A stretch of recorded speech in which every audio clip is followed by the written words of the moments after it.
Prince, രാജകുമാരൻ, രാജാവിന്റെ മകൻ. Good morning Kerala. നമസ്കാരം, നമസ്കാർ, നമസ്തേ, നമസ്കാര, കുബ്ലേ, വണക്കം.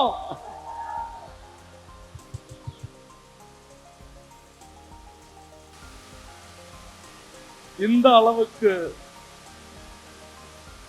ஒரு லவ், அஃபெக்ஷன், ரெகഗ്നേഷൻ എല്ലാം കിടക്കുമ്പോൾ ദൈവത്തോട് ഒരേ ഒരു പ്രാർത്ഥന മാത്രം, ഈ കാല് മണ്ണിൽ ഇങ്ങനെ നിലത്തു നിർത്താൻ ഉള്ള കൃപ തരണമേ.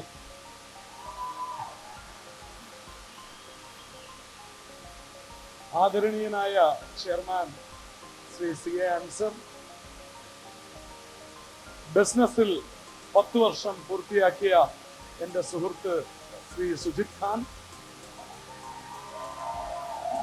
മറ്റ് ബ്ലാക്ക് ഡയമണ്ട് അംബാസിഡേഴ്സ്, ഡയമണ്ട്സ്, രാജ്യത്തിന്റെ പല ഭാഗത്തു നിന്നും ഇവിടെ എത്തിയ എല്ലാവർക്കും എൻ്റെ വിനീതമായ കുട്ടികൾ.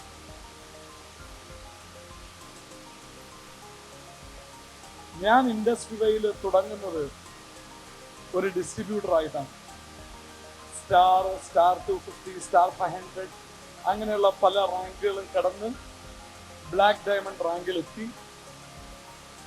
ആ സമയത്ത് അന്നുണ്ടായിരുന്ന സിഇഒയ്ക്ക് പെട്ടെന്ന് കമ്പനിയിൽ നിന്ന് പോകേണ്ടി വന്നപ്പോൾ പകരം ഒരാളെ പെട്ടെന്ന് കിട്ടാത്തത് കൊണ്ട് മാനേജ്മെന്റ് എന്നെ സിഇഒ ആക്കി. ആക്സിഡന്റൽ സിഇഒ അങ്ങനെയൊക്കെ വേണമെങ്കിൽ പറയാം. ആദ്യമായിട്ട് കിട്ടിയ ജോലിയാണ്, അത് തന്നെ ഡയറക്റ്റ് സിഇഒ ആയിട്ടാണ് കിട്ടിയത്. അപ്പോൾ ആദ്യം എൻ്റെ ഡെസിഗ്നേഷൻ ഇന്ററിം സിഇഒ, താൽക്കാലിക സിഇഒ എന്നുള്ളതായിരുന്നു. പകരം ആള് വരുമ്പോൾ മാറിക്കൊടുക്കും. അപ്പൊ അങ്ങനെയാണ് ഞാൻ ഇതിനെ സമ്മതിച്ചത്. അതല്ലെങ്കിൽ ഞാൻ ഒരിക്കലും, എൻ്റെ അച്ഛൻ്റെയും അമ്മയുടെയും വലിയൊരു ആഗ്രഹം ഞാനൊരു നല്ലൊരു ജോലിക്ക് പോകണം എന്നുള്ളതാണ്. അതൊരിക്കലും ഞാൻ ആഗ്രഹിച്ചിരുന്നില്ല. പക്ഷെ ഞാൻ എന്ത് ചെയ്തു എന്ന് വെച്ചാൽ, എൻ്റെ അച്ഛൻ്റെ ആഗ്രഹം ഞാൻ ഒരു വക്കീലാവണം, അമ്മയുടെ ആഗ്രഹം ഞാൻ നല്ലൊരു അധ്യാപകനാവണം. അതുകൊണ്ട് തന്നെ ഞാൻ LLB ചെയ്ത് ബാർ കൗൺസിൽ എക്സാം പാസ്സായി കർണാടക ഹൈക്കോടതിയിൽ രജിസ്റ്റർ ചെയ്ത് അതിന്റെ സർട്ടിഫിക്കറ്റ് അച്ഛന് കൊടുത്തിട്ട് പറഞ്ഞു, അച്ഛാ ഞാൻ വക്കീലായി, അച്ഛൻ്റെ ആഗ്രഹം പൂർത്തിയായല്ലോ. ഞാനൊരു ലോ കോളേജിൽ പാർട്ട് ടൈം ശനിയാഴ്ചകളിൽ പഠിപ്പിക്കാൻ പോയി. ആ വിവരം അമ്മയോട് പറഞ്ഞു. ഞാൻ അമ്മയോട് പറഞ്ഞു, അമ്മയുടെ ആഗ്രഹം പൂർത്തിയായല്ലോ, ഇനി ഞാൻ എൻ്റെ ആഗ്രഹത്തിന് ജീവിക്കട്ടെ എന്ന് പറഞ്ഞ് ഞാൻ ഈ നെറ്റ്വർക്ക് മാർക്കറ്റിംഗ് ബിസിനസ്സിൽ തുടരുകയായിരുന്നു. അതുകൊണ്ട് തന്നെ അതിനെപ്പറ്റി എനിക്ക് 2-3 സെന്റൻസ് കൂടി പറയണം. ഞാൻ പഠിക്കുന്ന സമയത്താണ് ഞാൻ ആദ്യമായിട്ട് ഈ ബിസിനസ്സിൽ ഒരു ഡിസ്ട്രിബ്യൂട്ടറായിട്ട് വരുന്നത്. ഒരു 18-ാമത്തെ വയസ്സിൽ ഒരു പോക്കറ്റ് മണിക്ക് വേണ്ടി ഒരു കമ്പനിയിൽ സൈനപ്പ് ചെയ്തു. സോപ്പ്, പേസ്റ്റ്, ഷാമ്പു ഇതൊക്കെ അടുത്തടുത്തുള്ള വീടുകളിലൊക്കെ കൊണ്ടുവന്ന് വിറ്റു. അവിടെ ട്രെയിനിങ് പ്രോഗ്രാമിൽ പറഞ്ഞ പോലെ ചിലപ്പോൾ നമ്മൾ കാറ് കഴുകി കൊടുക്കേണ്ടി വരും, നമ്മുടെ കാർ വാഷാണ് ഏറ്റവും മികച്ചത് എന്ന് കാണിക്കാൻ. ഞാൻ അതുമൊക്കെ ചെയ്തു. ഒരു 2000-3000 രൂപ മാസം ഞാൻ വരുമാനം ഉണ്ടാക്കി. അന്നത്തെ കാലത്തും അത് അത്ര വലിയൊരു തുകയൊന്നും ആയിരുന്നില്ല. എങ്കിലും എൻ്റെ അമ്മയുടെ ശല്യം ഭയങ്കരമായിരുന്നുകൊണ്ട് തന്നെ ഡെയിലി ഞാൻ 50 രൂപ അമ്മയ്ക്ക് കൊടുക്കുമായിരുന്നു. കോളേജിൽ പഠിക്കുന്ന സമയത്ത് സാധാരണ എല്ലാവരും വീട്ടിൽ നിന്ന് പൈസ മേടിക്കുന്നുണ്ട്. ഞാൻ ഡെയിലി 50 രൂപ അമ്മയ്ക്ക്, എല്ലാ ദിവസവും 50 രൂപ. അങ്ങനെ ഞാൻ എൻ്റെ വീട്ടുകാരെയൊക്കെ ഒന്ന് സൈലന്റ് ആക്കി.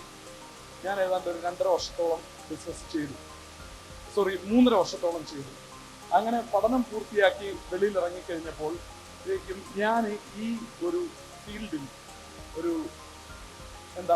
ഒരു എക്സ്പീരിയൻസ് ഉള്ള ഒരാളായി മാറി. അതുകൊണ്ട് തന്നെ എൻ്റെ സോഫ്റ്റ്വെയർ ഒക്കെ മൊത്തത്തിൽ മാറിയിരുന്നു. Thanks to my mentor doctor Shamsuddin.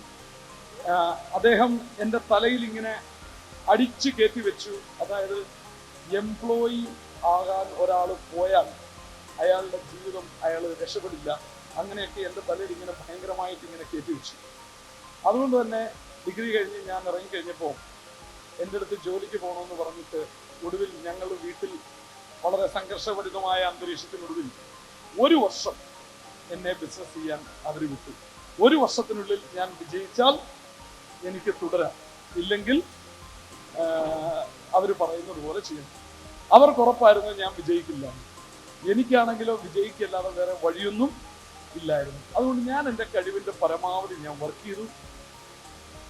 എന്തിനേറെ പറയുന്നു, 9ാമത്തെ മാസം ഒരു മാരുതി സെന്റ് ഡീസൽ കാർ, അങ്ങനെ ഒരു കാറൊക്കെ ഉണ്ടായിരുന്നു പണ്ട്, ഞാൻ വീട്ടിൽ കൊണ്ടുചെന്ന് നിർത്തി.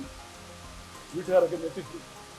ഞങ്ങളുടെ വീട്ടിൽ അന്ന് ഈ മഹീന്ദ്രയുടെ ഒരു ജീപ്പ് മാത്രമാണ് ഉണ്ടായിരുന്നത്. അതൊക്കെ നിങ്ങൾക്കറിയാലോ, ഗിയറൊന്നുമില്ല, അങ്ങനത്തെയൊക്കെ ഒരുമാതിരി ആകെ 3 ഗിയറൊക്കെ ഒരു പഴയ ഒരു വണ്ടി. ആ വീട്ടിലേക്കാണ് സ്വന്തം കാറിൽ, പുത്തൻ കാറിൽ ഞാൻ ചെന്ന് കയറുന്നത്. വീട്ടുകാർക്ക് ഭയങ്കര സന്തോഷമായി, എന്നെ അഭിനന്ദിച്ചു. അത് കഴിയുമ്പോഴാണ് അവർക്ക് അപകടം നടന്നത്. ഇതിന് ഏതൊരു പ്രശ്നമുണ്ട്. എന്താണ്? 1 വർഷം എന്ന് പറഞ്ഞു, 9 മാസത്തിൽ ഇവൻ വിജയം നേടി വന്നിരിക്കുകയാണ്. അപ്പം എന്നെ ബിസിനസ്സിൽ തുടരുന്നതിൽ നിന്ന് വിലക്കാൻ അവരെ കൊണ്ട് സാധിച്ചു. പലരും പറഞ്ഞു, ഇന്നല്ലെങ്കിൽ നാളെ തീർന്നോളൂ, ഇവൻ നിർത്തിക്കോളൂ എന്നൊക്കെ പറഞ്ഞു. പക്ഷെ എൻ്റെ ബിസിനസ് മുമ്പോട്ട് പോയി. സുഹൃത്തുക്കളെ, എനിക്കൊരു 25 വയസ്സായപ്പോഴേക്കും, അതായത് 2005 ഒക്കെ ആയപ്പോഴേക്കും എനിക്ക് ഒരു മാസം 25 ലക്ഷം രൂപ വരുമാനം ഉണ്ടായി. ചിലരൊന്നും കൈ അടിച്ചില്ല. അവരുടെ അറിവിലേക്ക് ഒരു 30 വയസ്സായപ്പോഴേക്കും മാസം ഒരു 50 ലക്ഷം രൂപ വരുമാനം. അതായത് എൻ്റെ ജില്ലയിലെ, ഞാൻ കേരളത്തിലെ ഏറ്റവും പുറകെ നിൽക്കുന്ന ഒരു ജില്ലകളിൽ ഒന്നിൽ നിന്നാണ് വരുന്നത്. എൻ്റെ ജില്ലയിലെ ആദ്യത്തെ ബെൻസ് കാർ, ആ ജില്ലയിൽ രജിസ്റ്റർ ചെയ്ത ആദ്യത്തെ ബെൻസ് 2006 ഞാനാണ് വാങ്ങിയത്. അപ്പം ഇതൊക്കെയായിരുന്നു എൻ്റെ ഒരു ക്രെഡൻഷ്യൽസ്. അപ്പോ ഇപ്പൊ എല്ലാരും വിചാരിക്കും, ഇതെന്താണ് പിന്നെ ഇത്രയൊക്കെ ഈ ബിസിനസ്സിൽ ഉണ്ടെങ്കിൽ എന്തുകൊണ്ടാണ് എല്ലാവരും ഇതിലേക്ക് അങ്ങനെ കടന്നു വരാത്തത് എന്ന് പലരും ചിന്തിക്കും. അതിന് പലർക്കും പല എക്സ്ക്യൂസസും ഉണ്ടാവും. ചിലർ പറയും, ഞാനിത് അറിഞ്ഞപ്പോഴേക്കും എനിക്ക് റിട്ടയർമെന്റിന്റെ പ്രായമായി, ഇനി ഞാൻ എങ്ങനെ ഇതിനകത്ത് പെർഫോം ചെയ്യും? എനിക്ക് അവരോട് പറയാനുള്ള ഒരേ ഒരു ഉത്തരം, കേണൽ സാൻഡേഴ്സ് കേട്ടിട്ടുണ്ടല്ലോ എല്ലാവരും. KFC കടം കയറി, ഞാൻ ഈ വീട്ടിലൊക്കെ പറയുന്ന മലയാളം പറയുന്ന കുഴപ്പമൊന്നുമില്ല, കടം കയറി മുടിഞ്ഞ് ആത്മഹത്യ ചെയ്യുന്നതിന് തൊട്ട് മുമ്പായിട്ട് പരീക്ഷിച്ച 65ാമത്തെ വയസ്സിൽ തുടങ്ങിയ ബിസിനസ് ആയിരുന്നു KFC. ഇന്ന് അദ്ദേഹത്തെ അറിയാത്ത ആരുമില്ല. അപ്പോ പ്രായം നമുക്കൊരു എക്സ്ക്യൂസ് അല്ല. ഇനി വേറെ ചിലർ പറയും, അയ്യോ ഞാനൊരു സ്ത്രീയാണ്, സ്ത്രീകള്, ഭാരത സ്ത്രീ, അവരെങ്ങനെയാണ് ഒരു ബിസിനസ് എങ്ങനെ ഇറങ്ങി ചെയ്യുക? അതിനും എനിക്കൊരു മറുപടി ഉണ്ട്. സുഹൃത്തുക്കളെ, നാഗാലാൻഡ് എന്ന് കേട്ടിട്ടുണ്ടോ? പോയിട്ടുണ്ടോ? പോണോ? നോർത്ത് ഈസ്റ്റ് നിന്ന് കുറച്ച് പേര് ഇവിടെ വന്നിട്ടുണ്ട്. അവരോട് ചോദിച്ചാൽ മതി. അത്ര എളുപ്പമല്ല. പോകാൻ എളുപ്പമാണ്, പോയി തിരിച്ചു വരാൻ അത്ര എളുപ്പം. തീവ്രവാദികളുള്ളൊരു പ്രദേശമാണ്. നമുക്ക് അങ്ങനെ ഇറങ്ങി നടക്കാനൊന്നും പറ്റില്ല. ഗവൺമെന്റിന്റെ പ്രത്യേക പെർമിറ്റും വേണം അകത്തൂടെ ഒക്കെ പോകാൻ. അവിടുന്ന് വിധവയായ ഒരു സ്ത്രീ നമ്മുടെ ബിസിനസ് സ്റ്റാർട്ട് ചെയ്തു. എന്റെ മോളെ നന്നായി പഠിപ്പിക്കണം എന്ന ആഗ്രഹത്തിൽ സ്റ്റാർട്ട് ചെയ്തു. അവര് ഈ ബിസിനസ്സിലൂടെ ഡയമണ്ടായി മകളെ അമേരിക്കയിൽ വിട്ട് ഡിഗ്രി പഠിപ്പിക്കുന്നു. ഇത്രയും പ്രശ്നമുള്ള ഒരു സ്ഥലത്തുണ്ട്, കേരളത്തിലെ ഒരു ജില്ലയിലുള്ള ജനങ്ങളെ അവിടെ ഉള്ളൂ എന്നും നമ്മൾ ഓർക്കണം. അപ്പോ ഞാനൊരു സ്ത്രീയാണ് എന്നുള്ളതും ഇവിടെ ഒരു തടസ്സം. വേറെ ചിലർ പറയും, എനിക്ക് വിദ്യാഭ്യാസം കുറവാണ്. രക്ഷപ്പെട്ടു. വിദ്യാഭ്യാസം കൂടുതലുള്ളവർ പൊതുവെ ഇവിടെ അധികം വിജയിച്ചതായി ഞാൻ കാണാറില്ല. കാരണം വിദ്യാഭ്യാസം കൂടുതലുള്ളവർക്ക് 2 പ്രശ്നങ്ങളുണ്ട്. ഒന്ന്, ഇവിടെ പാളിയാലും, ഐ റിപ്പീറ്റ്, ഇവിടെ പാളിയാലും എനിക്കൊരു ജോലിക്ക് പോകാം എന്നൊരു ധൈര്യം. അതിനർത്ഥം എന്താണ്? പ്ലാൻ ബി എന്ന് പറയും. പ്ലാൻ ബി ഉള്ളവരുടെ പ്ലാൻ എ ഒരിക്കലും നടക്കാറില്ല. രണ്ടാമത്, ഇവർക്കുള്ളൊരു പ്രശ്നം, ഇവര് ഭയങ്കര കൺഫ്യൂസ്ഡ് ആണ്. ഉദാഹരണത്തിന് ബാംഗ്ലൂരിൽ നിന്ന് ഹൊസൂർ റോഡ് വഴിയും ചെന്നൈക്ക് പോകാം, കോളാർ റോഡ് വഴിയും ചെന്നൈക്ക് പോകാം. വിദ്യാഭ്യാസം ഉള്ളവർക്ക് ഈ രണ്ട് വഴി അറിയാം. അവൻ എതിലേ പോകണം എന്ന് സംശയിച്ച് നിൽക്കും. ഇവൻ നിൽക്കുന്നിടത്ത് നിൽക്കുകയല്ലാതെ മുന്നോട്ട് പോകും. അത് ഇന്ത്യക്കാർക്ക് പരമ്പരാഗതമായിട്ടുള്ളൊരു കുഴപ്പമാണ്. നമുക്കറിയാമല്ലോ, മഹാഭാരതത്തിൽ ഭഗവാൻ കൃഷ്ണൻ അർജുനന് എന്ത് പറഞ്ഞു കൊടുത്തു? ഭഗവത്ഗീത പറഞ്ഞു. എല്ലാം റെഡിയാക്കി, സൈന്യവും റെഡിയായി, യുദ്ധത്തിനെത്തി നിൽക്കുന്ന സമയത്ത് അർജുനൻ പറയാണ്, അയ്യോ എന്റെ അപ്പൂപ്പൻ, അയ്യോ എന്റെ ഗുരു, അയ്യോ എന്റെ കസിൻസ്, ഇവരെ ഒന്നും കൊന്നിട്ട് എനിക്ക് രാജാവാകണ്ട. പുള്ളി ഭയങ്കര കൺഫ്യൂസ്. അതിനുശേഷം ശ്രീകൃഷ്ണൻ എന്തെല്ലാമൊക്കെയോ പറഞ്ഞിട്ടാണ് ഇയാള് യുദ്ധത്തിന് ഇറക്കിയത്. ഇത് തലമുറയായി നമ്മൾ ഓരോ ഇന്ത്യക്കാരനും ഈ കൺഫ്യൂഷൻ കൊണ്ടുനടക്കും. ഇത് പല എഡ്യൂക്കേറ്റഡ് ആയ ആൾക്കാരെ വലിയ വിജയങ്ങളിൽ നിന്ന് പറയും. ഇനി വേറെ ചിലർ പറയും, നെറ്റ്വർക്ക് മാർക്കറ്റിംഗോ ഇതൊരു മോശം പരിപാടിയല്ലേ? ഇതിൽ ഏതാണ് മോശം? നെറ്റ്വർക്ക് ആണോ മോശം? മാർക്കറ്റിംഗ് ആണോ മോശം? അത് രണ്ടും ചേരുന്നതാണോ മോശം? നിങ്ങളോട് ആരെങ്കിലും ചോദിച്ചിട്ടില്ലേ? ഞാൻ മലയാളത്തിൽ നിന്ന് മാറി ഇനി കന്നഡത്തിൽ പറയണോ?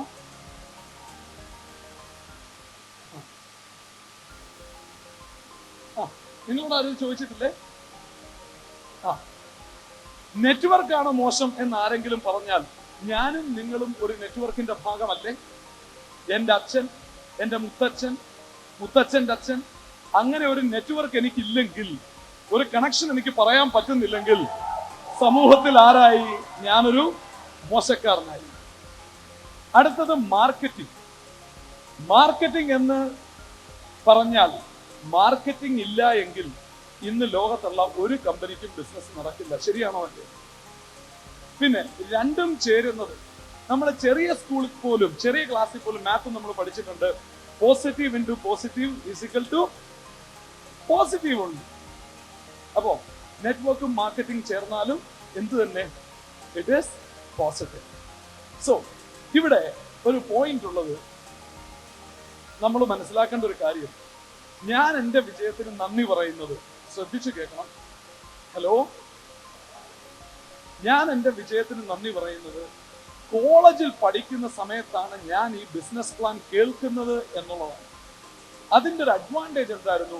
ഒരാൾ സ്റ്റേജിലേക്ക് കയറി വന്നു. അയാൾ സ്റ്റേജിലേക്ക് കയറി വന്നിട്ട് പറഞ്ഞു, ഞാൻ ഒരു സർക്കാർ ഉദ്യോഗസ്ഥൻ, ഞാൻ ഈ ബിസിനസ് ചെയ്യുന്നു, ഇതിലൂടെ എനിക്ക് മാസം 44,000 രൂപ വരുമാനമുണ്ട്. എന്റെ കോളേജ് പ്രിൻസിപ്പലിന് പോലും അങ്ങനെ ഒരു വരുമാനമില്ല. അടുത്തത്, ഞാൻ ഈ ബിസിനസ്സിലൂടെ വിദേശത്തേക്ക് ടൂർ പോയി. ശരിയായിരിക്കുമോ? കാരണം ഞാനും ടൂർ പോയിട്ടുണ്ട് എന്റെ ചെറുപ്പത്തിൽ. എന്റെ ചെറുപ്പത്തിൽ ടൂർ എന്ന് പറയുന്നത് സ്കൂളിൽ നിന്ന് കൊണ്ടുപോകുന്ന ടൂറാണ്. മൈസൂർ, ഊട്ടി ഈ വർഷം, അടുത്ത വർഷം ഊട്ടി മൈസൂർ, അതിനടുത്ത വർഷം വീണ്ടും മൈസൂർ ഊട്ടി. ഇത് രണ്ടും അല്ലാതെ ലോകത്തൊരു സ്ഥലം ഉണ്ടെന്ന് ആർക്കും അറിയില്ല. അപ്പോ എന്ത് സംഭവിച്ചു? ഈ മനുഷ്യൻ പറഞ്ഞു, ഞാൻ തായ്ലൻഡിൽ പോയി, എനിക്ക് വിശ്വാസമായില്ല. എന്നിട്ട് ഒരു ബെൽറ്റ് കാണിച്ചു. ഈ ബെൽറ്റ് കണ്ടോ, ഇത് ഞാൻ അവിടുന്ന് വാങ്ങിയതാണ്. ഇതുപോലൊരു ബെൽറ്റ് ഞാൻ എവിടെയും കണ്ടിട്ടില്ല. അപ്പൊ ഇത് ചിലപ്പോൾ ശരിയായിരിക്കും.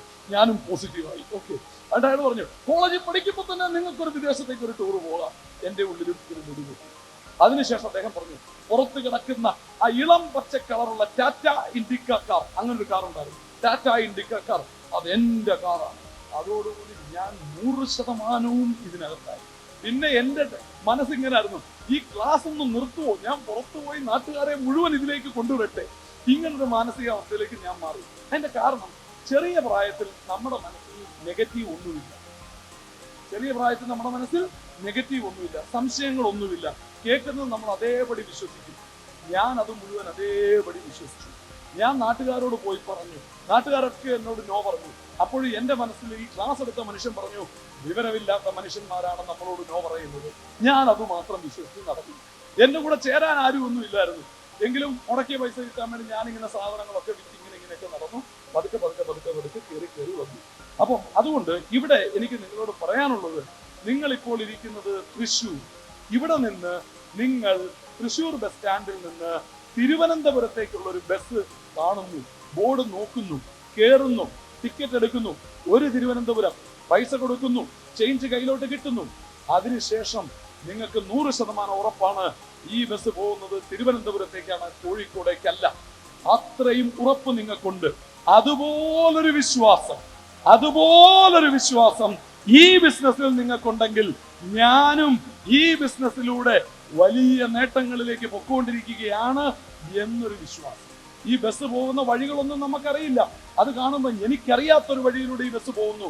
ദൈവമേ, ഇത് കോഴിക്കോട്ടേക്ക് കോയമ്പത്തൂർക്കാണോ എന്ന് നമ്മൾ സംശയിക്കുമോ? ഇല്ല.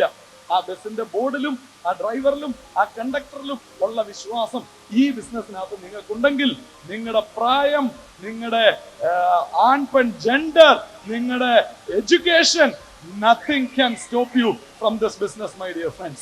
പിന്നെ നമ്മളൊന്നും പെർഫെക്റ്റ് ആവണമെന്നൊന്നുമില്ല. ഞാൻ നോർത്ത് ഇന്ത്യയിൽ പോയി ഹിന്ദിയിൽ സംസാരിക്കുന്നു. എന്റെ ഹിന്ദി കേട്ടാൽ പലപ്പോഴും നോർത്ത് ഇന്ത്യക്കാർക്ക് പോലും മനസ്സിലാവാറില്ല. അപ്പോ that is my uniqueness. It's okay. അത്രേ ഉള്ളു കാര്യം. അപ്പോ മൈ ഡിയർ ഫ്രണ്ട്സ്, ഇവിടെ പ്രധാനപ്പെട്ട ഒരു പോയിന്റ്, ഇവിടെ കേട്ട കാര്യങ്ങൾ നിങ്ങൾ വിശ്വസിക്കണം. 99% നിങ്ങൾ വിശ്വസിച്ചിട്ടും കാര്യമില്ല. കാരണം വിശ്വാസം എന്ന് പറയുന്നത് 1% സംശയം സമം 100% അവിശ്വാസം. നിങ്ങൾ എന്തിലൊക്കെ വിശ്വസിക്കണം? ഒന്നാമത് നിങ്ങൾ ഈ ഇൻഡസ്ട്രിയിൽ വിശ്വസിക്കണം. ഈ ഇൻഡസ്ട്രിയിൽ വിശ്വസിക്കണം എന്ന് പറയുമ്പോൾ എന്റെ കയ്യിലുള്ളത് നിങ്ങൾക്കും കാശ് കൊടുത്താൽ ആമസോണിൽ വാങ്ങാൻ കിട്ടുന്ന ഈ പുസ്തകമാണ്.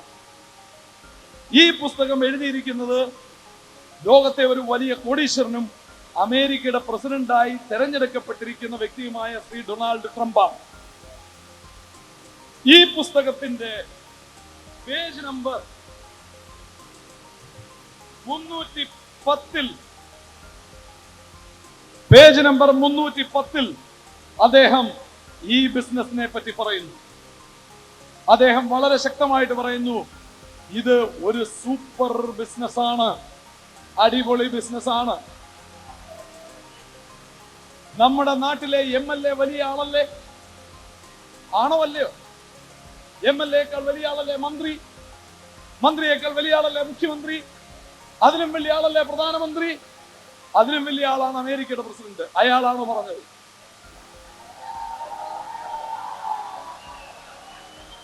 ഇതിന് മുകളിലേക്ക് ആര് വന്ന് പറയണം? നിങ്ങൾ പ്രതീക്ഷിക്കുന്നു ഡൊണാൾഡ് ട്രംപ് നിങ്ങളുടെ വീട്ടിൽ വന്ന് നിങ്ങളോട് ഇത് ചെയ്യാൻ പറയണമെന്ന്? ഒന്നുകിൽ നിങ്ങൾ എന്നെ വിശ്വസിക്കുക, അല്ലെങ്കിൽ 1000 രൂപ മുടക്കി ഈ ബുക്ക് വാങ്ങി വായിച്ച് വിശ്വസിക്കുക. അപ്പോ ഈ ബുക്കിനകത്ത് അദ്ദേഹം പറയുന്നു, നിങ്ങൾ വർക്ക് ചെയ്യുന്ന കമ്പനിയുടെ പ്രോഡക്റ്റ് എങ്ങനെയുണ്ട് എന്നുള്ളതാണ് നിങ്ങൾ ആദ്യം നോക്കേണ്ടത്.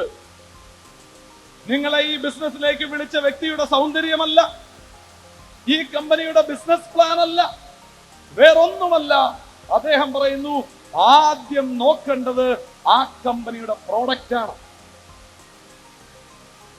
അപ്പോ ഇവിടെ അദ്ദേഹം പറയുന്ന പോയിന്റ് നമ്മൾ എടുക്കുകയാണെങ്കിൽ, ചില ആൾക്കാർ പറയും ഞാനുമുണ്ട് നെറ്റ്വർക്ക് മാർക്കറ്റിംഗ് ബിസിനസ്സിൽ, പക്ഷെ ഞാൻ പ്രോഡക്റ്റ് ബേസ്ഡ് ബിസിനസ്സിൽ താല്പര്യപ്പെടുന്നില്ല, ഞാൻ ചെയ്യുന്ന പ്രോഡക്റ്റ് ഇല്ലാത്ത ബിസിനസ്സാണ്. അതുകൊള്ളാം. പന്തില്ലാത്ത ഫുട്ബോൾ എന്ന് പറയുന്നത് പോലെ, വീഡിയോ ഗെയിം കളിക്കുന്നത് പോലെ, അത് യഥാർത്ഥ ബിസിനസ് അല്ല. കാരണം ആര് പറയുന്നു? ഇദ്ദേഹം തന്നെ പറയുന്നു. ഈ പറഞ്ഞവർ പല രൂപത്തിലും വരും. ഫോറക്സ് ട്രേഡിംഗ്, ക്രിപ്റ്റോ കറൻസി, അങ്ങനെ പല രൂപത്തിലും പല ഭാവത്തിലും അവർ വരും. ഫോറക്സ് ട്രേഡിംഗ് ഉള്ളതാണോ? ഉള്ളതാണ്. ക്രിപ്റ്റോ കറൻസി ഉള്ളതാണോ? ഉള്ളതാണ്. ടൂർ പാക്കേജ് ഉള്ളതാണോ? ഉള്ളതാണ്. മാഞ്ചിയം തേക്ക് ഉള്ളതാണോ? ഉള്ളതാണ്. പക്ഷെ ഇതിനൊന്നും നെറ്റ്വർക്ക് മാർക്കറ്റിംഗുമായി യാതൊരു ബന്ധവുമില്ല. ഇതിന്റെ പേരിൽ ആരെങ്കിലും നിങ്ങളുടെ പുറമേ നെറ്റ്വർക്ക് മാർക്കറ്റിംഗ് എന്ന് പറഞ്ഞു വന്നാൽ അവനെ നിങ്ങൾ കായികമായി നേരിട്ടാലും അതൊരു തെറ്റല്ല. അപ്പോ പ്രിയപ്പെട്ട സുഹൃത്തുക്കളെ, ഇവിടെ പ്രോഡക്റ്റിനെ പറ്റി പറഞ്ഞപ്പോൾ എനിക്ക് ഇവിടെ ഒരു വാക്ക് കൂടി ഞാൻ പറയാൻ ആഗ്രഹിക്കുന്നു. എല്ലാ പ്രോഡക്റ്റുകൾക്കും പേറ്റന്റ് നമ്പർ ഉള്ള വേറൊരു ഡയറക്ട് സെല്ലിംഗ് കമ്പനിയെ പറ്റി നിങ്ങൾ കേട്ടിട്ടുണ്ടോ?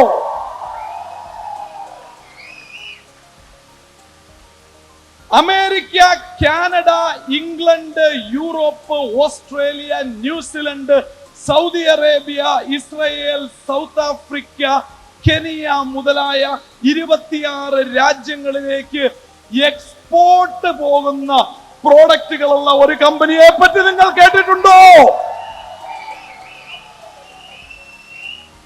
100 രൂപ കൊറിയർ ചാർജിന് നിങ്ങൾ മേടിക്കുന്ന ഈ പ്രോഡക്റ്റ് കാലിഫോർണിയയിൽ ഇരിക്കുന്ന വിദ്യാഭ്യാസമുള്ള ഒരു അമേരിക്കക്കാരൻ 3000 രൂപ കൊറിയർ ചാർജ് കൊടുത്തു മേടിക്കുന്നു.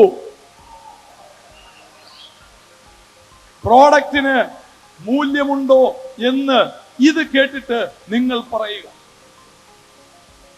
കുറ്റം പറയുന്നവൻ ലംബോർഗിനിയെയും കുറ്റം പറയും. 2 സീറ്റല്ലേ ഉള്ളൂ, മൈലേജ് ഇല്ലല്ലോ, ഗ്രൗണ്ട് ക്ലിയറൻസ് ഇല്ലല്ലോ. ഒരിക്കൽ ഒരു കാട്ടിൽ 2 പേർ തമ്മിൽ അടിയുണ്ടായി, ഒരു പുലിയും ഒരു കഴുതയും. പുലി പറഞ്ഞു എന്റെ നിറം മഞ്ഞയാണ്, കഴുത പറഞ്ഞു അല്ല നിന്റെ നിറം പച്ചയാണ്. രാജാവിന്റെ മുമ്പിൽ കേസെത്തി. സിംഹരാജാവ് പറഞ്ഞു ആ പുലിക്ക് 10 ചാട്ടവാർ അടി കൊടുക്കൂ. പുലി ചോദിച്ചു, രാജാവേ അങ്ങേക്ക് കണ്ടാ മനസ്സിലാവില്ലേ, എന്റെ കളറ് മഞ്ഞയല്ലേ, സത്യം അതല്ലേ? രാജാവ് പറഞ്ഞു അതാണ് സത്യം, പിന്നെ എന്തിനാണ് എന്നെ അടിക്കുന്നത്? ഈ കഴുതയുമായി തർക്കിച്ചതിനാണ് നിന്നെ ഞാൻ അടിക്കുന്നത്. അപ്പോ ഇത് മനസ്സിലാക്കാത്ത പലരും നമ്മുടെ നാട്ടിൽ ഉണ്ട്. ഇത് മനസ്സിലാക്കാത്ത പലരും നമ്മുടെ നാട്ടിലുണ്ട്. ഇൻഡസ് വിവ ബിസിനസിനെ പറ്റി ആളുകൾ ചോദിക്കാവുന്ന ചോദ്യങ്ങൾ: 1, ഈ കമ്പനി എന്നാണ് പൂട്ടിപ്പോകുന്നത്? ശരിയല്ലേ? ഉത്തരം: ഞങ്ങളുടെ പേരിന്റെ താഴെ എഴുതിയിരിക്കുന്നു ബിയോണ്ട് 21st സെഞ്ചുറി. 22ാം നൂറ്റാണ്ടിലും ഞങ്ങൾ ഉണ്ടാവും. എഴുതി വെക്കാനൊക്കെ പറ്റും, പക്ഷെ എങ്ങനെ വിശ്വസിക്കും? ഞങ്ങളുടെ ചരിത്രം പഠിക്കൂ സുഹൃത്തെ. ഞങ്ങളുടെ ചരിത്രം പഠിച്ചാൽ ഒരു നാടിനോട് സ്നേഹമുണ്ടാവുന്നത് ആ നാടിന്റെ ചരിത്രം പഠിക്കുമ്പോഴാണ്. ശരിയാണോ അല്ലയോ? ഞങ്ങളുടെ കമ്പനിയുടെ കഴിഞ്ഞ 11 വർഷത്തെ ചരിത്രം പഠിച്ചാൽ നിങ്ങൾ പറയും ശരിയാണ്, ഈ കമ്പനി 100 വർഷം പോകും. കൂടുതൽ സംശയമുള്ളവർ ഹൈദരാബാദിൽ നിന്ന് വന്ന എന്റെ സുഹൃത്തുക്കളോട് ചോദിച്ചാൽ മനസ്സിലാവും. അടുത്ത ചിലർ പറയും ഈ ബിസിനസ് ലീഗലാണോ? ഒറ്റ ഉത്തരം: കേരള ഹൈക്കോടതി ബിസിനസ് പ്ലാൻ 100% ലീഗലാണെന്ന് പറഞ്ഞിട്ടുള്ള വേറൊരു ഡയറക്ട് സെല്ലിംഗ് കമ്പനിയും ഇന്ന് കേരളത്തിൽ പ്രവർത്തിക്കുന്നില്ല. കേരള ഹൈക്കോടതിയുടെ ഉത്തരവ് കയ്യിലിരിക്കുന്നു. ഇതിനു മുകളിൽ ഇനി ആര് പറയണം? ഇതിനു മുകളിൽ ഇനി ആര് പറയണം? അപ്പോൾ നമ്മുടെ ഇൻഡസ്ട്രിയെ പറ്റി പറയുമ്പോ എന്റെ സുഹൃത്ത് ഐസക് ജെയിംസ് സൂചിപ്പിച്ചു, പുതിയ അമേരിക്കൻ പ്രസിഡന്റ് എറിക് വോർ എന്ന് പറയുന്ന ഒരു മനുഷ്യനെ ഡയറക്ട് സെല്ലിംഗ്, നെറ്റ്വർക്ക് മാർക്കറ്റിംഗ് ഇൻഡസ്ട്രിയുടെ അമേരിക്കയിലെ ഡയറക്ടർ അഥവാ ഇന്ത്യയിലെ മന്ത്രി സ്ഥാനത്തേക്ക് പ്രതിഷ്ഠിച്ചു. മന്ത്രി വരെ ഉള്ള ഒരു ഫീൽഡ്. ഇന്നലെ അവിടെ നടന്നത് നാളെ ഇവിടെയും നടക്കും. ഞാൻ പണ്ട് അമേരിക്കയിൽ പോയപ്പോ അവിടെ 4Gയും നമ്മുടെ നാട്ടിൽ 2Gയുമായിരുന്നു. ഇന്ന് അവിടെയും 5G, ഇവിടെയും 5G. അപ്പോ പ്രിയ സുഹൃത്തുക്കളെ, നമ്മളുടെ കമ്പനിയെ പറ്റി, പ്രോഡക്റ്റിനെ പറ്റി ഒക്കെ ഞാൻ സംസാരിച്ചു. ഇനി ചില ആളുകൾ പറയും, ഓ ഇൻഡസ് വിവയിൽ ഇൻകം കുറവല്ലേ? ചില ആളുകൾ പറയുന്നുണ്ട്. ഞാൻ പറയും, എന്തെങ്കിലും പറയണോ? ഞാൻ പറയുന്നു, ഞാൻ CEO ആയതിനു ശേഷം എല്ലാ ആഴ്ചയിലും കമ്മീഷൻ പോകുമ്പോൾ എന്റെ ഒരു സിഗ്നേച്ചർ കൂടി ഇടണം, അപ്പോഴാണ് ഇത് പോവുക.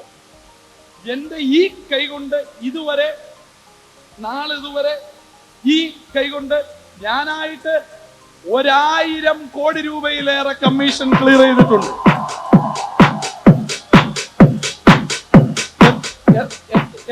എത്ര രൂപ കമ്മീഷൻ?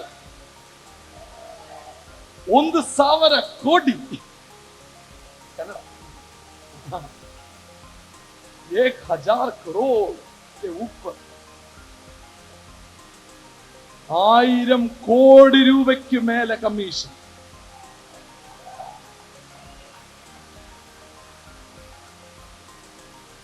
ഞാൻ നേരെ ചൊവ്വേ ഒരു ലംബോർഗിനി കാർ കാണുന്നതും അതിലിരിക്കുന്നതും ഈ കമ്പനിയിലെ ഒരു ഡിസ്ട്രിബ്യൂട്ടർ വാങ്ങി അതുമായി എന്റെ വീട്ടിൽ വന്നപ്പോഴാണ്. 1500 വീടുകളുള്ള ഒരു അപ്പാർട്ട്മെന്റിലാണ് ഞാൻ താമസിക്കുന്നത്. 1499 ഈ വണ്ടി കാണാൻ വേണ്ടി അവിടെ എത്തി.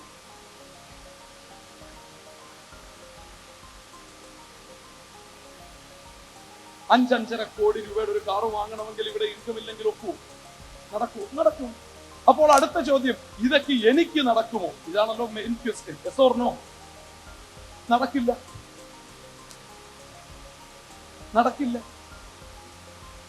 എന്തുകൊണ്ട് നടക്കില്ല? പറയുന്ന വിഷമം തോന്നുന്നു. 2-3 കാര്യങ്ങൾ പറയട്ടെ. ഞാൻ വരുന്നത് ഒരു പക്കാ എംപ്ലോയി മൈൻഡ് സെറ്റ് ഉള്ള ഒരു ഫാമിലിയിൽ നിന്നാണ്. എന്റെ തലമുറ പുറകിലേക്ക് പരിശോധിച്ചാലും കൃഷിക്കാർ അല്ലെങ്കിൽ ജോലിക്കാർ അല്ലാത്ത ഒരാൾ പോലുമില്ല. ഞങ്ങളുടെ 1000 വർഷത്തെ കുടുംബ ചരിത്രത്തിലെ ചുമ്മാ പറയാ ആദ്യത്തെ ബിസിനസ്മാൻ. അപ്പോ ഇവിടെ ഒരു പ്രശ്നം, നമ്മളെല്ലാവരും ട്യൂൺഡ് ആയിരിക്കുന്നത് ഒരു ബക്കറ്റ് കാരിയർ മെന്റാലിറ്റിയിലാണ്. എന്ത് മെന്റാലിറ്റി? Bucket carrier mentality. അഷ്ടമുടിക്കായൽ, അവിടുന്ന് ഒരു 10 കിലോമീറ്റർ മാറി ഒരു ഗ്രാമത്തലവൻ നമുക്ക് കരാറ് തന്നിരിക്കുന്നു. എന്ത്? കായലിൽ പോയി വെള്ളം എടുത്തുകൊണ്ട് ഗ്രാമവാസികൾക്ക് കൊടുക്കാൻ. നമ്മൾ രാവിലെ മുതൽ വൈകുന്നേരം വരെ ബക്കറ്റും ആയി അങ്ങോട്ടും ഇങ്ങോട്ടും നടക്കുന്നു. 6 മണിയാകുമ്പോഴേക്കും നമ്മൾ മടുത്തു. ഗ്രാമവാസികളോട് പറഞ്ഞു 6 മണി കഴിഞ്ഞാൽ വെള്ളം ഇല്ല. അപ്പോൾ ഗ്രാമത്തലവൻ രണ്ടാമതൊരാൾക്ക് കൂടി കോൺട്രാക്ട് കൊടുക്കുന്നു. നമ്മളെ പോലെയുള്ള ഒരാൾക്കല്ല, ഒരു മാർവാടിയെ പോലെ ഒരാൾക്ക് കരാറ് കൊടുക്കുന്നു. അവൻ വന്ന് മൊത്തം കാണുന്നു. കണ്ടതിന് ശേഷം അവൻ പോകുന്നു. പിന്നെ അവനെ കാണുന്നില്ല. അവൻ ആ കായലിൽ ഒരു മോട്ടോർ സ്ഥാപിക്കുന്നു. അവിടുന്ന് ഒരു പൈപ്പ് ലൈൻ പണിയുന്നു. ഗ്രാമം വരെ നീളുന്ന പൈപ്പ് ലൈൻ. 4-5 മാസം ഇവൻ പൈപ്പ് ലൈൻ പണിയുന്നത് കണ്ട് നമ്മൾ അവനെ നോക്കി പൊട്ടിച്ചിരിക്കുന്നു. വിധി, കരാറ് കിട്ടിയിട്ട് ഇതുവരെ 5 പൈസ ഉണ്ടാക്കാൻ പറ്റാത്തവൻ എന്തൊക്കെയോ ചെയ്തുകൊണ്ടിരിക്കും. നമ്മുടെ ബിസിനസിന്റെ തുടക്കത്തിൽ വരുമാനത്തെക്കാൾ കൂടുതൽ ചെലവ് വരുന്ന സമയത്ത് നമ്മുടെ വീട്ടുകാർ നമ്മളെ നോക്കി ഇങ്ങനെ വിളിക്കും. വിളിച്ചിട്ടില്ലേ? എന്റെ അമ്മ എന്നെ വിളിച്ചിട്ടുണ്ട്. അപ്പോ കുറച്ച് കഴിയുമ്പോൾ ഈ പൈപ്പിൽ നിന്ന് വെള്ളം വരാൻ തുടങ്ങിക്കഴിയുമ്പോൾ അവൻ പറയും, എന്റെ വെള്ളത്തിന് 6 മണി എന്നൊരു കണക്കില്ല, 24 മണിക്കൂറും 7 ദിവസവും വെള്ളം. അപ്പോൾ നമ്മുടെ വെള്ളത്തിന്റെ കടയുടെ മുമ്പിൽ നമ്മളൊരു ബോർഡ് തൂക്കും, ഔട്ട് ഓഫ് ബിസിനസ്, കട പൂട്ടിയതായി അറിയിച്ചു. ശരിയാണോ അല്ലയോ? ഇതാണ് ഒരു പൈപ്പ് ലൈൻ ബിൽഡിംഗ് മെന്റാലിറ്റിയും ഒരു ബക്കറ്റ് കാരിയർ മെന്റാലിറ്റിയും തമ്മിലുള്ള വ്യത്യാസം. നമ്മളുടെ ഒരു മിഡിൽ ക്ലാസ് അപ്ബ്രിംഗിങ്ങിൽ നമ്മൾ ചെയ്തതും ശീലിച്ചതും നമ്മളെ പഠിപ്പിച്ചതും എല്ലാം എന്തുമാത്രമാണ്? ഒരു ബക്കറ്റ് കാരിയറുടെ മെന്റാലിറ്റി. ഇവിടെ പ്രശ്നം, പ്രിയ സുഹൃത്തുക്കളെ, നിങ്ങളുടെ 5 സുഹൃത്തുക്കളെ എടുക്കുക. Hello, are you with me? ಕನ್ನಡದಲ್ಲಿ ಮಾತಾಡಬೇಕಾ? മലയാളം? നിങ്ങളുടെ 5 സുഹൃത്തുക്കളെ എടുക്കുക. ചെയർമാൻ സാർ എന്നോട് പറഞ്ഞു, അബി ഇത് നീ സൂചിപ്പിക്കും. നിങ്ങളുടെ 5 സുഹൃത്തുക്കളെ എടുക്കുക. ഈ 5 പേരും ഒരു ബക്കറ്റ് കാരിയർ മെന്റാലിറ്റി ഉള്ളവനാണെങ്കിൽ നിങ്ങൾ അവിടെ 6-ാമനായി. സ്കൂളിൽ പഠിക്കുമ്പോൾ നിങ്ങളുടെ 5 സുഹൃത്തുക്കൾ ഉഴപ്പന്മാരാണെങ്കിൽ നിങ്ങളാണ് അവിടുത്തെ 6-ാമൻ. നിങ്ങളുടെ സുഹൃത്തുക്കൾ 5 പേർ കൃഷിക്കാരാണെങ്കിൽ നിങ്ങളാണ് അവിടുത്തെ. നിങ്ങളുടെ 5 സുഹൃത്തുക്കൾ ബിസിനസ് മൈൻഡ് ഉള്ളവരാണെങ്കിൽ, പ്രോഫിറ്റ് മോട്ടീവ് ആണെങ്കിൽ ഉള്ളവരാണെങ്കിൽ നിങ്ങളാണ് അവിടുത്തെ. ആരാണ് നമ്മുടെ ബന്ധുക്കൾ? ആരാണ് നമ്മുടെ സുഹൃത്തുക്കൾ? ഇത് വളരെ പ്രധാനപ്പെട്ട ഘടകമാണ്. ഈ ബക്കറ്റ് കാരിയർ മെന്റാലിറ്റി നമ്മൾ കൈവിട്ടില്ല എങ്കിൽ നമുക്ക് ഇൻഡസ്ട്രി ബിസിനസ്സിൽ നേട്ടം ഉണ്ടാക്കാൻ. 18 വർഷം മുമ്പ് എത്ര വർഷം മുമ്പ് ഇതേ ഓഡിറ്റോറിയത്തിൽ ഇതേ സ്റ്റേജിൽ നിന്ന് ഞാൻ പറഞ്ഞു, നിങ്ങൾക്ക് നെറ്റ്വർക്ക് മാർക്കറ്റിംഗിൽ വിജയിക്കണമെങ്കിൽ നിങ്ങൾ നെറ്റ്വർക്ക് മാർക്കറ്റിംഗിൽ ഉണ്ടായിട്ട് കാര്യമില്ല, നെറ്റ്വർക്ക് മാർക്കറ്റിംഗ് നിങ്ങളുടെ ഉള്ളിൽ ഉണ്ടാവണം.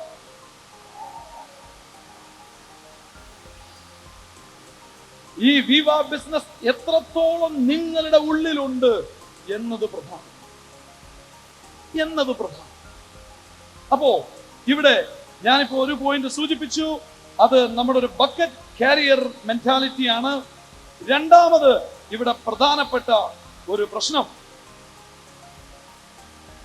നമുക്കെല്ലാവർക്കും സേവിങ്സ് ബാങ്ക് അക്കൗണ്ട് ഉണ്ട്. Yes or no? എന്തൊരു കഷ്ടമാണ്. നമ്മൾ പലപ്പോഴും കേട്ട് പഠിച്ചിട്ടുള്ളത് നമ്മുടെ പേരൻസിൽ നിന്നും 1 രൂപ ചെലവാക്കാതിരുന്നാൽ 1 രൂപ സമ്പാദിച്ചതിന് തുല്യമായി. ശരിയാണോ അല്ലേ? ആണോ? അതെ. 1 രൂപ നിങ്ങൾ സമ്പാദിച്ചാൽ, 1 രൂപ ചെലവാക്കാതെ 1 രൂപ നിങ്ങൾ സമ്പാദിച്ചാൽ അത് വെറും 1 രൂപ മാത്രം. ഈ 1 രൂപയ്ക്ക് നിങ്ങളുടെ ജീവിതത്തിൽ ഒരു മാറ്റവും ഉണ്ടാക്കാൻ സാധിക്കില്ല. 2005 ഞാൻ 50 ലക്ഷം രൂപയ്ക്ക് ബെൻസ് കാർ വാങ്ങിയപ്പോൾ എന്റെ അച്ഛൻ പറഞ്ഞു, മോനെ ഒരു 10 ഏക്കർ സ്ഥലം കാപ്പിത്തോട്ടം കിട്ടുമല്ലായിരുന്നു ഈ പൈസ. 15 വർഷങ്ങൾക്ക് ശേഷം ഞാൻ ആ കാർ 4 ലക്ഷം രൂപയ്ക്ക് വിറ്റപ്പോൾ എന്താ ഇക്വേഷൻ? 50 ലക്ഷം മുടക്കി 15 ലക്ഷം കഴിഞ്ഞപ്പോ എത്ര രൂപ കിട്ടി? 4 ലക്ഷം. ഇങ്ങനെയാണ് നമ്മുടെ കണക്കുകൂട്ടൽ പോകുന്നത്. ഇവിടെ ശ്രദ്ധിക്കേണ്ട പോയിന്റ്, ഞാൻ ഇന്ന് മനസ്സിലാക്കുന്നു, ഞാൻ അന്ന് അത് ചെയ്തില്ലായിരുന്നെങ്കിൽ ഇന്ന് ഞാൻ ഈ ബിസിനസ്സിനുള്ളിൽ കാണില്ലായിരുന്നു. എന്റെ ലോകം മൈസൂർ, ഊട്ടി, അതിനപ്പുറത്തേക്ക് വളരുകയില്ല. സോ പറഞ്ഞു വരുന്ന പോയിന്റ്, ഈ ചില്ലറ പൈസ സേവിങ്സ്, റോബർട്ട് കിയോസാക്കി ലോകമറിയുന്ന സാമ്പത്തിക വിദഗ്ധൻ പറയുന്നു, പണം കൂട്ടിവെച്ച് ഒരുത്തനും സമ്പന്നനാവില്ല. Savings will not make you rich. തുടർച്ചയായുള്ള ഏർണിങ്സ് മാത്രമാണ് ഒരാളെ സമ്പന്നനാക്കുന്നത്. തുടർച്ചയായി ഏർണിങ്സ്. അപ്പോ നമുക്ക് ഏത് അക്കൗണ്ട് വേണം? Savings bank account or current account?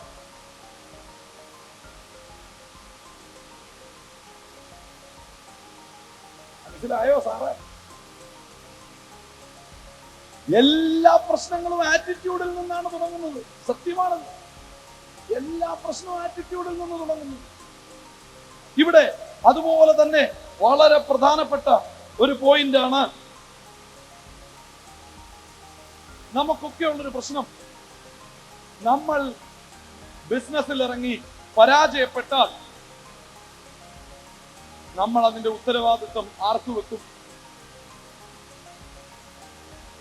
നമ്മളൊരു ബിസിനസ് ചെയ്തു, പരാജയപ്പെട്ടു, ഉത്തരവാദിത്വം ആർക്ക്? ഒന്നുകിൽ നമ്മളെ ഈ ബിസിനസ്സിലേക്ക് കൊണ്ടുവന്നവൻ, ശരിയാണോ അല്ലേ?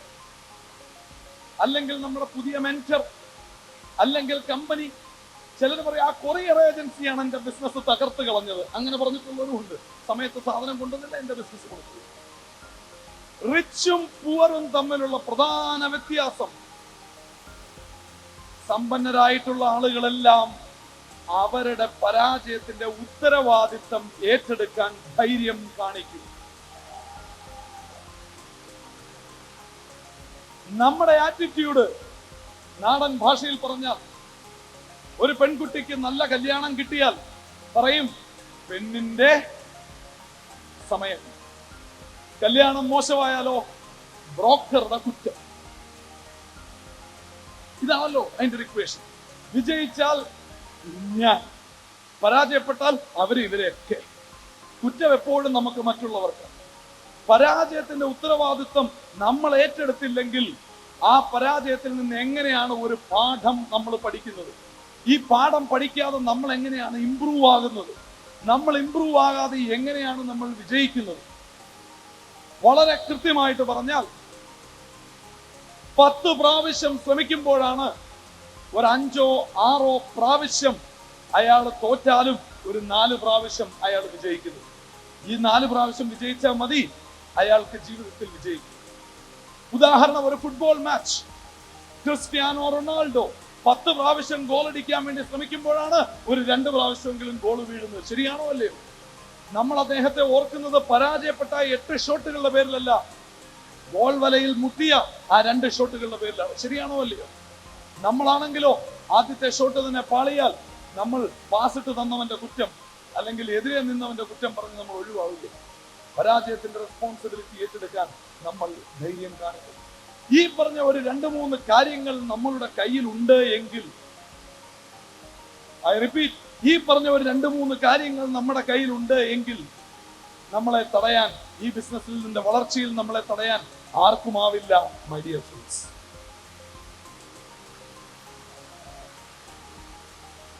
To be honest with you, I have seen the best and worst of this business. Best and worst of this business. See, let me tell you. ഇവിടെ ഞാനിപ്പോ എൻ്റെ മക്കളെ എന്തെങ്കിലും ഒരു മീറ്റിങ്ങോ കാര്യങ്ങളോ ഒക്കെ ഞാൻ ചെയ്യുമ്പോൾ, ചെറിയ കുട്ടികളാണ്, 3-ൽ പഠിക്കുന്നു, 7-ൽ പഠിക്കുന്നു, 6-ൽ പഠിക്കുന്നു, ഞാൻ ഇവരെ എൻ്റെ മീറ്റിങ്ങിന് ഞാൻ സൈഡിൽ വെക്കും. എന്തിന്? ഇവർ ഈ മീറ്റിംഗ് കേൾക്കാൻ. എന്തിന്? എൻ്റെ മക്കൾ ഞാൻ ഈ പറയുന്നത് കേട്ട് വളർന്നില്ലെങ്കിൽ സ്കൂളിൽ ടീച്ചർമാർ പറയുന്നത് കേട്ട് വളരും. അവരവരെ എന്തിനു വേണ്ടി പഠിപ്പിക്കും?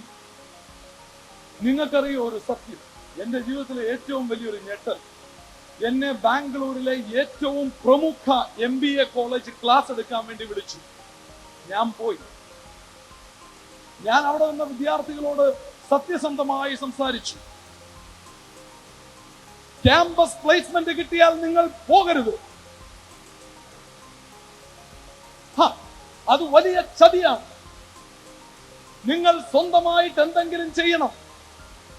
വിജയിച്ചാൽ ജീവിതത്തിൽ വിജയിച്ചു, പരാജയപ്പെട്ടാൽ ജീവിതത്തിൽ പരാജയപ്പെടാതിരിക്കാനുള്ള കുറെ പോയിന്റുകൾ നിങ്ങൾക്ക് അതിൽ നിന്ന് കിട്ടും.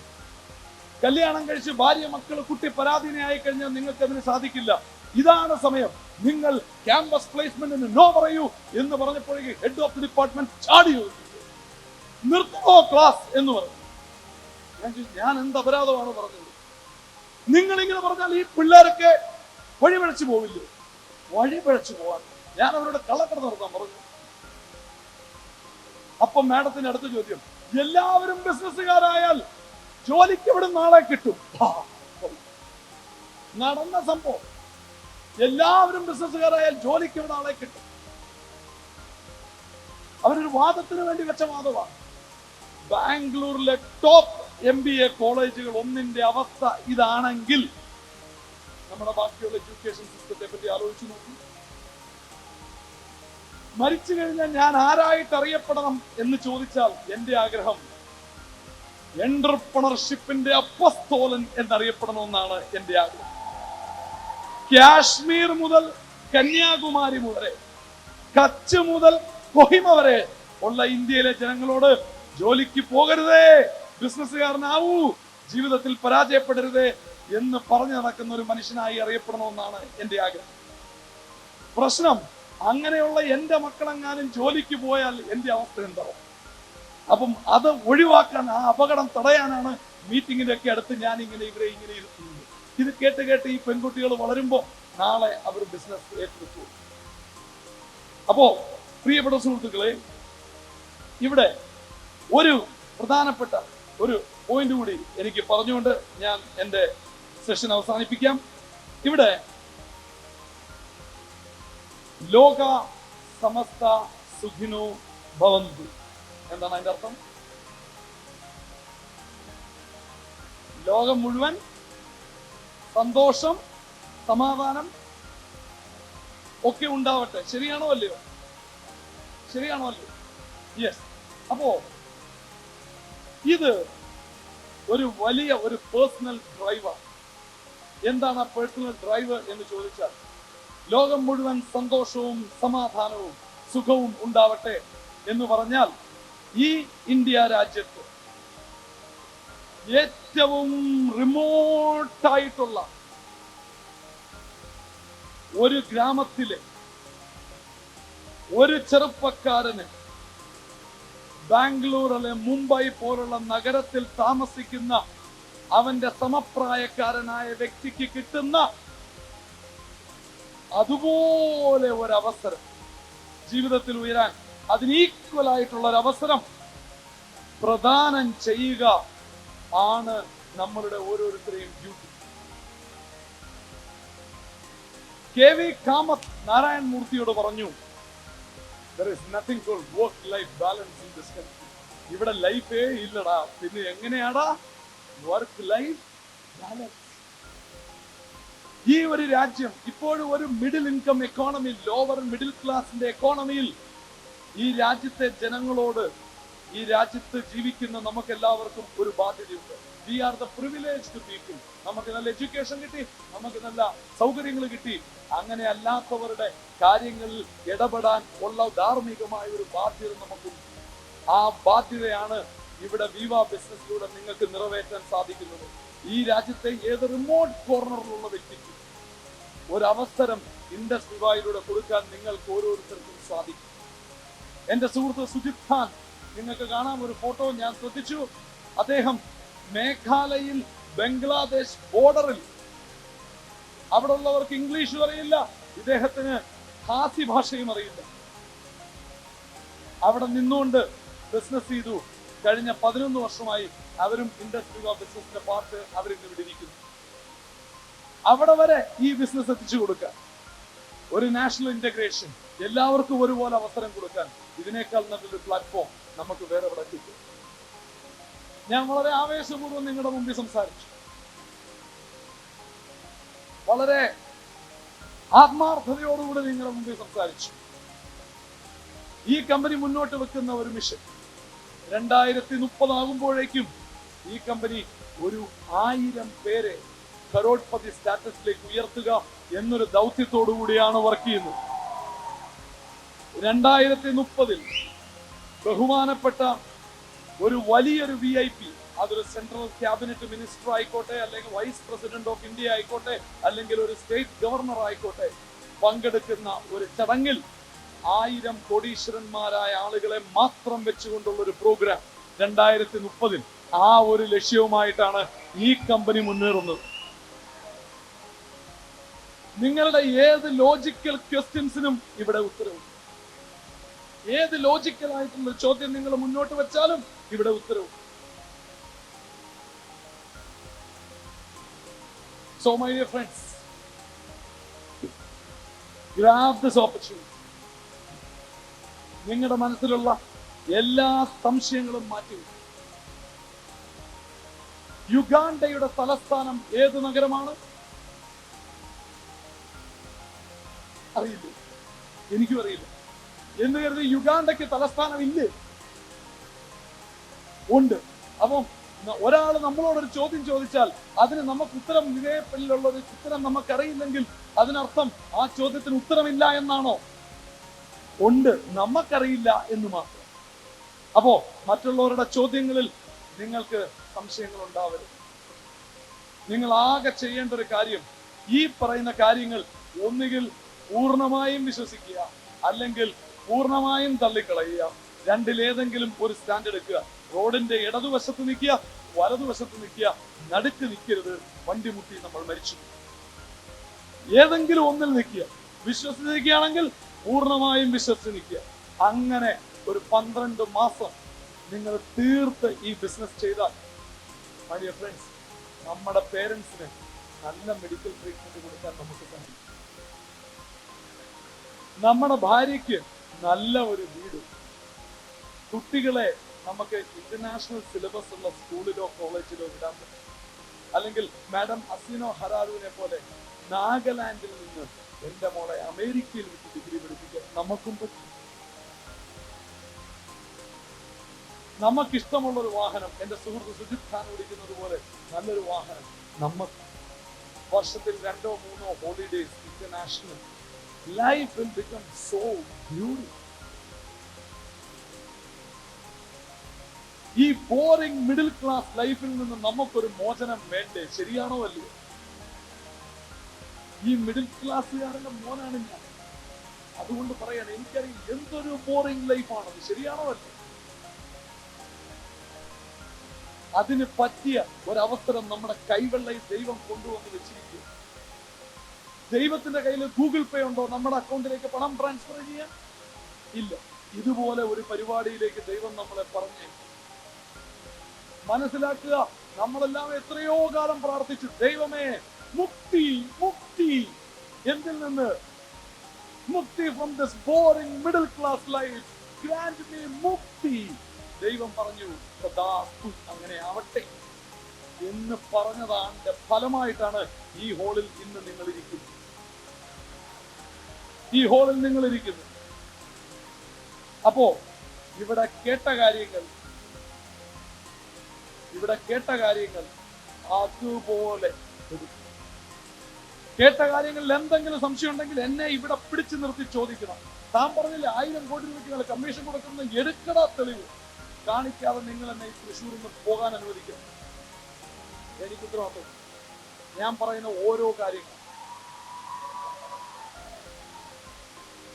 താൻ പറഞ്ഞില്ലേ, കേരള ഹൈക്കോടതി പറഞ്ഞു ഈ കമ്പനിയുടെ ബിസിനസ് പ്ലാൻ 100% ലീഗലാണെന്ന് കാണിക്കടാ, എന്നിട്ട് പോയാ മതി, ഞാൻ കാണിക്കും.